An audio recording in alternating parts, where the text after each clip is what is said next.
Picture a US F-15 engulfed in flames and spiraling to the ground in Kuwait.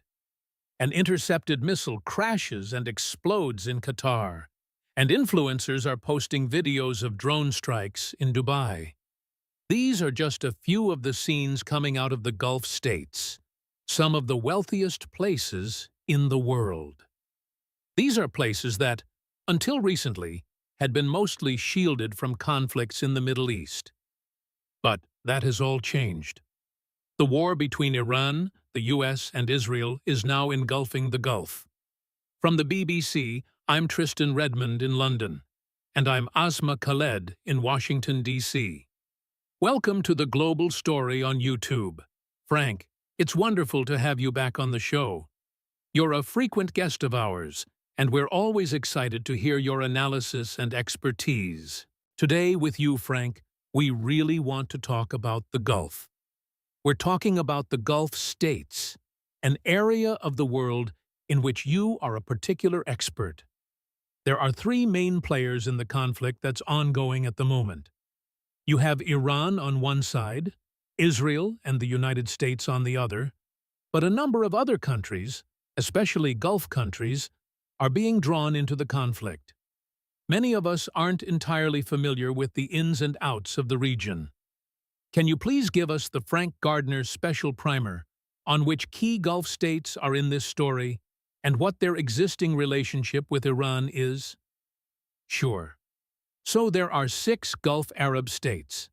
They all face Iran across the waterway of the Gulf, and 4 of those Gulf states are being attacked quite intensely by Iran right now.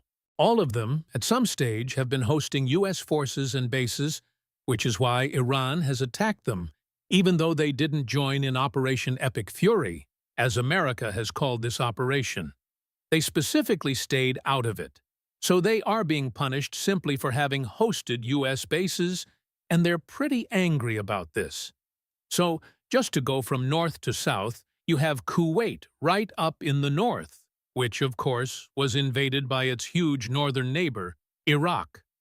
This actually happened twice, in 1961, but more recently in 1990, which was followed by Desert Storm to liberate it.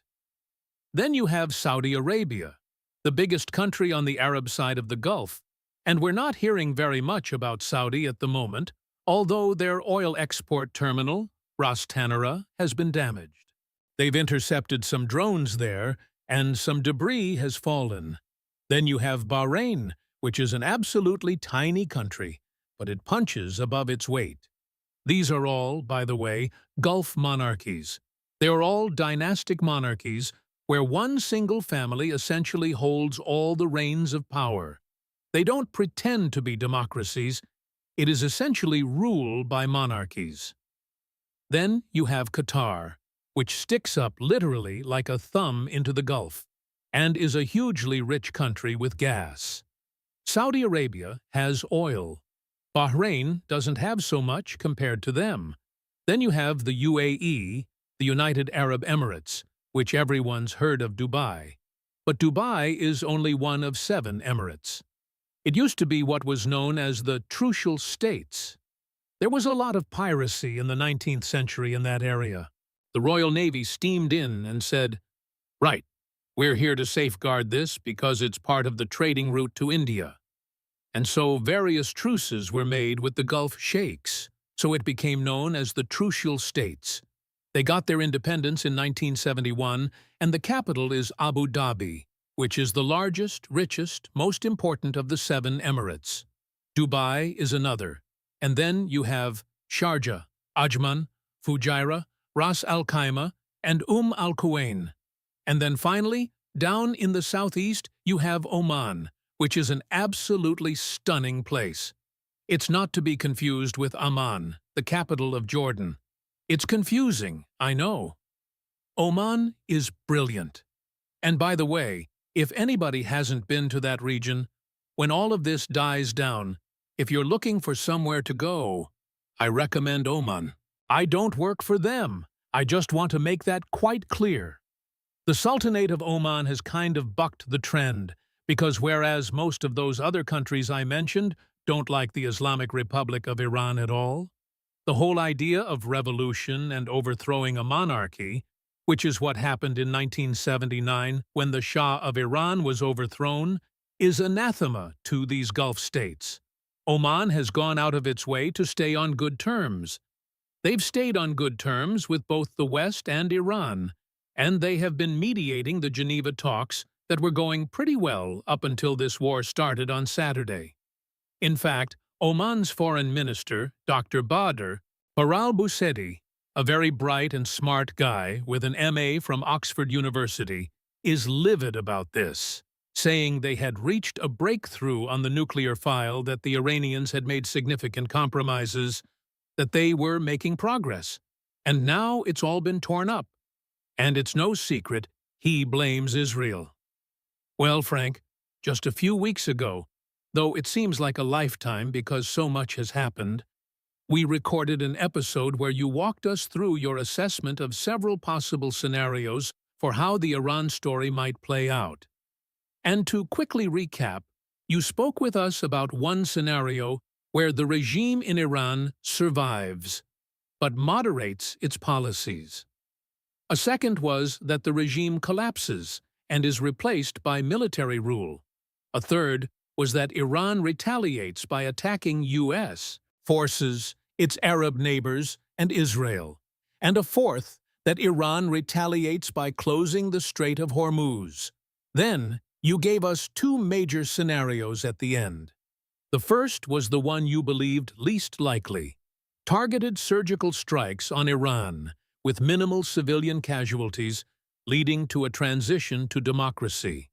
And finally, there was the one you feared most. The Iranian regime collapses and is replaced by chaos. So, among all those possible scenarios, which one are we living through right now?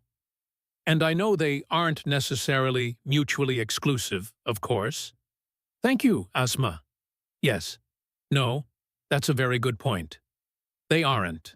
I mean, a bit embarrassingly, I think there's one scenario I left out.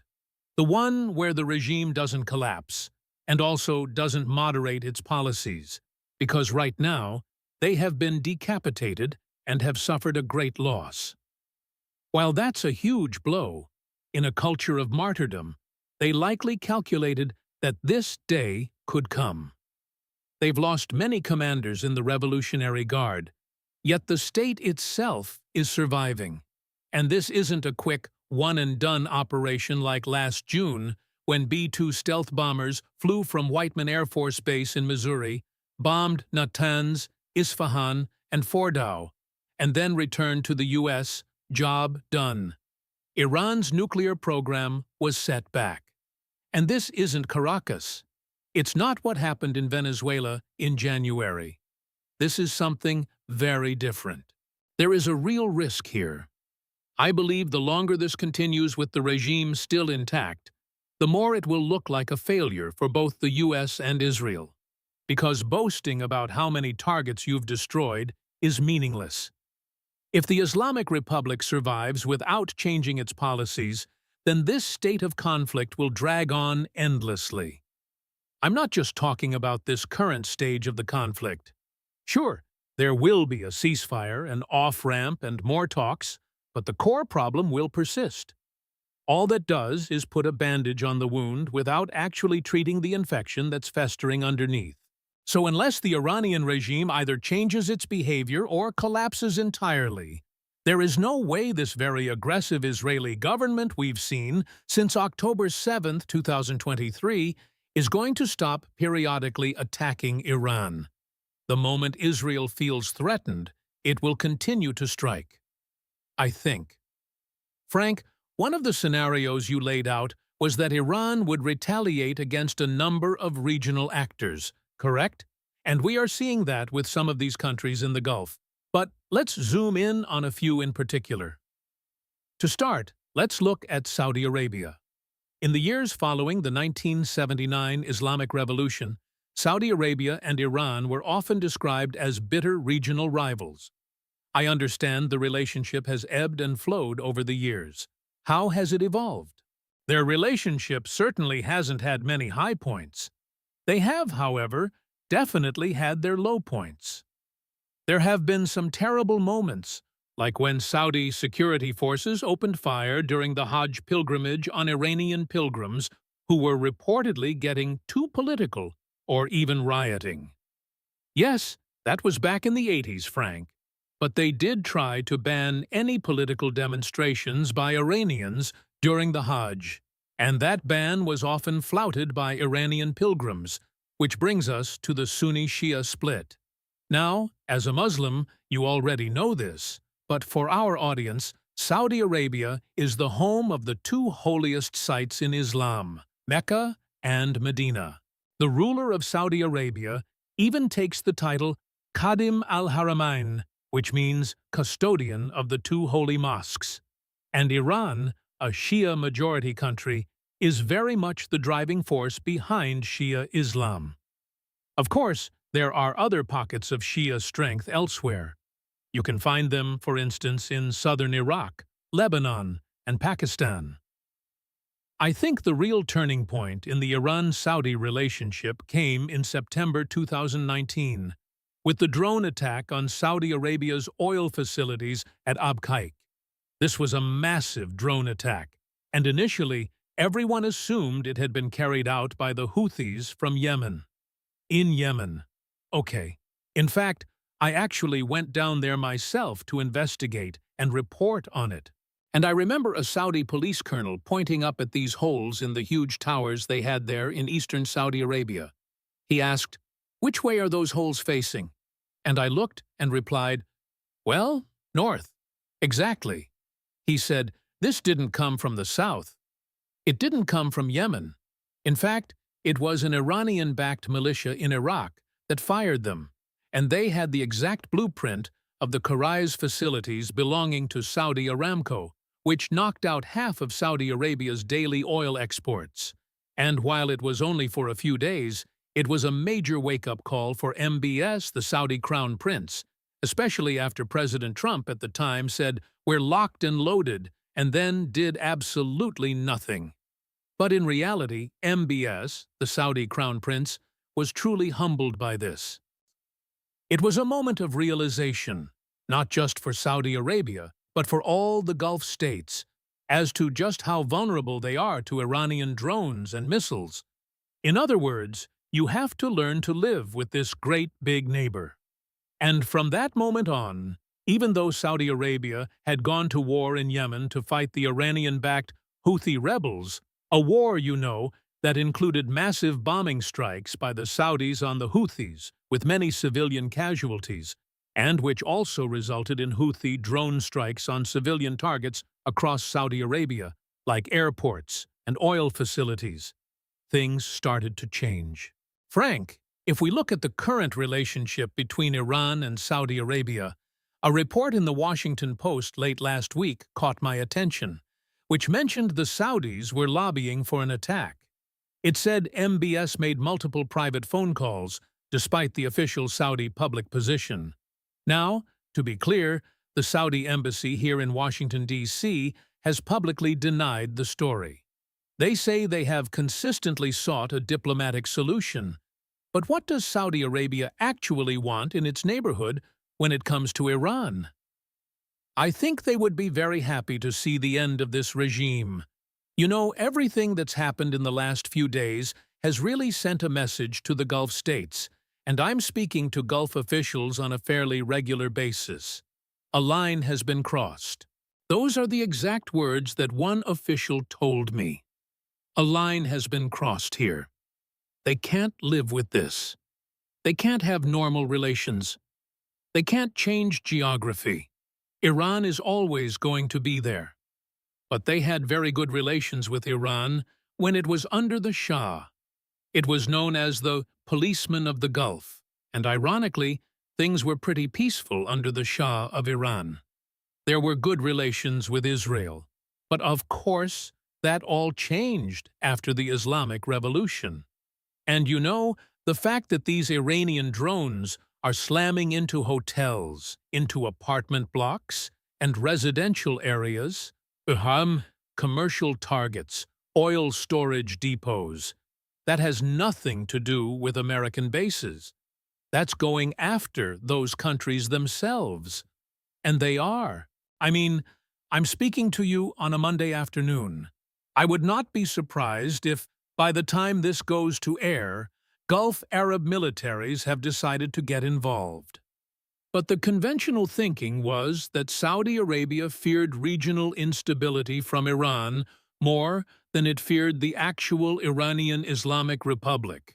Has that way of thinking gone out the window now that Iran has actually been attacking its Gulf neighbors?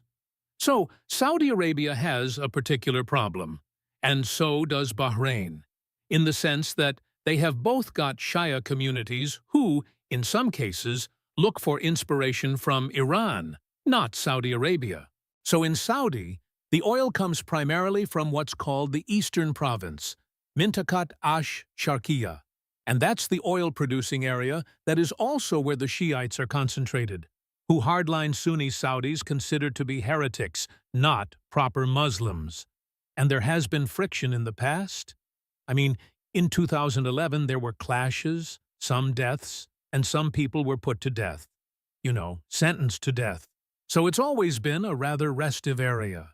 The same goes for Bahrain, where you have a Sunni monarchy, the Al-Khalifa, who run the country. But the Shia population is larger than the Sunni population, and there are these fault lines under the surface in these normally placid countries which most tourists and even most residents don't see. But it's there, simmering away. We want to ask you about Qatar, Frank. You know, I find the relationship between Qatar and Iran fascinating, mainly because these two countries, situated across the Gulf from each other, actually share the world's largest gas field. They depend on this massive gas field for the majority of their national income. So, how exactly does sharing this enormous resource shape their relationship? Up to this point, it's been surprisingly smooth. They've managed to avoid any real friction. In fact, out of all the Gulf states, Qatar and Oman have probably had the best relationship with Iran. While Oman has consistently maintained good terms with Iran, Qatar has also done incredibly well for itself. I remember doing business there back in the mid-90s, when Qatar was like a sleeping giant just before it began to tap into its gas field. And throughout that time, there really wasn't any friction with Iran whatsoever. As a result, Qatar transformed itself into an economic powerhouse, acquiring strategic stakes in companies across the globe. You see, they are major investors in London, with holdings worth tens of billions of pounds and dollars. This makes them a true force to be reckoned with. It certainly wasn't always this way. So they've kept a good relationship with Tehran over the last few decades. Yes, that's right. In fact, just a few days ago, the Qatari Prime Minister and Foreign Minister, who is the same person, Sheikh Mohammed bin Abdul Rahman, traveled to Tehran, where he sat down with the Iranians to try and de-escalate their conflict with the United States before the Geneva talks. That really wasn't that long ago at all. It happened just a few weeks ago. And let's not forget, it was only a few years ago that Qatar was essentially put in the corner by its Gulf neighbors. The country was shunned and boycotted, which made things incredibly difficult for them. The UAE, Bahrain, and Saudi Arabia all chose to boycott Qatar and close their borders, accusing it of sponsoring terrorism. And that's something Qatar has never quite forgiven them for. Frank, let's also talk about the United Arab Emirates. The Emirates have long promoted themselves as a financial hub of stability and calm, but now we're seeing them being hit by strikes. We're also seeing reports that the UAE has halted its stock market, stopping all trading. So it seems this is affecting them not just with a military threat, but also with significant financial and economic strain. I'd like to understand their historical relationship with Iran, as well as what this current conflict could mean for them.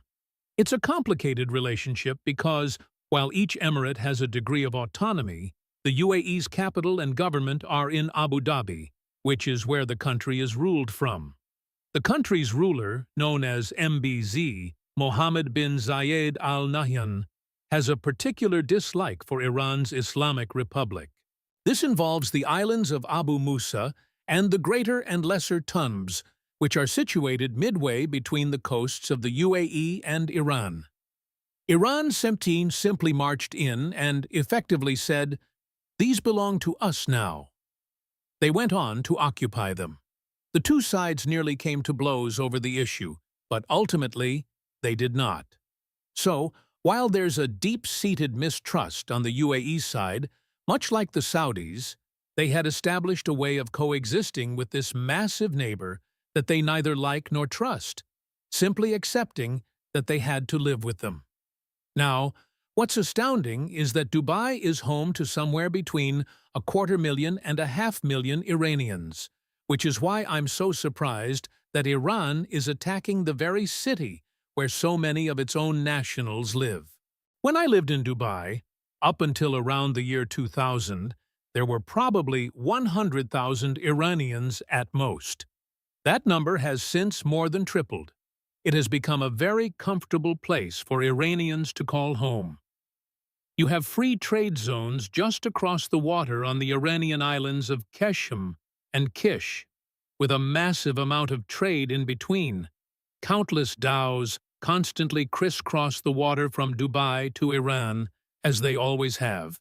And yet, right now, I believe relations have been completely ruptured. As a result, the UAE has closed its embassy in Tehran and has repatriated its staff. Every country we're discussing here is an energy-producing nation. They are all significant players in the global energy market. Consequently, all of this can have enormous ramifications for energy prices and supplies worldwide. So, Frank, we'd like you to help us understand what this all means. A couple of weeks ago, you mentioned a scenario involving the potential closure of the Strait of Hormuz and the effect that could have on energy prices. Could you break down for us what that is? Is it currently closed? And why would that be such a major issue? So, the Strait of Hormuz gets a lot of attention. It's not shut down, but if ships can't get insurance to pass through because they are being attacked by Iran, then it's effectively out of commission. There are other ways to transport oil. For example, there are pipelines running across Saudi Arabia to the Red Sea and pipelines from the UAE to the Arabian Sea coast. But it's not a perfect solution, and it's impacting prices, with a lot of this being driven by market sentiment. Look, if a ceasefire were declared tomorrow, I imagine prices would probably drop back down. But if the general consensus is that this will be a long-term issue, lasting for weeks and weeks, which is how it's looking right now, that's going to keep prices high for some time. We're having this chat on a Monday, and it seems the situation is already escalating. We don't really know how this could spiral, and that brings me to my question for you, Frank. I mean, how do you see this ending? Could this be a moment that truly reshapes the entire region? How does it end? Well, it ends with a ceasefire, eventually. I mean, there are several ways it could conclude. It could end with the collapse of the regime, for instance, which I don't think looks likely at the moment. It could end with a disaster for the Americans, like the sinking of a ship, which is something the Iranians would love to accomplish. It could also end with a tragic targeting error by the Americans, for example, that kills a massive number of civilians in Iran. I think that's a very real danger in a conflict like this, especially where we are now on a Monday afternoon, with both sides claiming they're only just getting warmed up. Just you wait. The big one is yet to come. We've got some serious weapons. We've just been using our older inventory. So, there's a great deal of posturing and chest-thumping happening. This means we're not yet at a point where either side feels exhausted and wants to back down. But at some point, they are going to exhaust their ammunition. They are going to run out of missiles. They are going to run out of air defenses. I mean, they are going to run Well, I don't think the Iranians are going to run out of drones. That's the problem. They're affordable and simple to manufacture. They have a huge number of them, and they can be hidden very easily. They are relatively small. The Shahed drones are about the length of this 8-foot table where Tristan and I are sitting, and they possess thousands of them, so they can continue launching these for quite a while. I think it is more probable that Donald Trump's patience, or at least the patience of his MAGA base, is going to run out before their ammunition does. On the topic of a timeline and how long this conflict might last, we actually heard from President Trump a short time ago, and he stated that this would continue for at least a month. President Trump is saying, this is only the beginning. You just wait. We still have the big one to come. And Iran is saying something very similar. Frank, thank you ever so much. Thank you, Frank. You're very welcome. Awan, as they say in Arabic. That's our show for today. If you enjoyed our episode, I should point out that our show, The Global Story, is also offered as a podcast. You can catch us every weekday on bbc.com or wherever you listen to podcasts.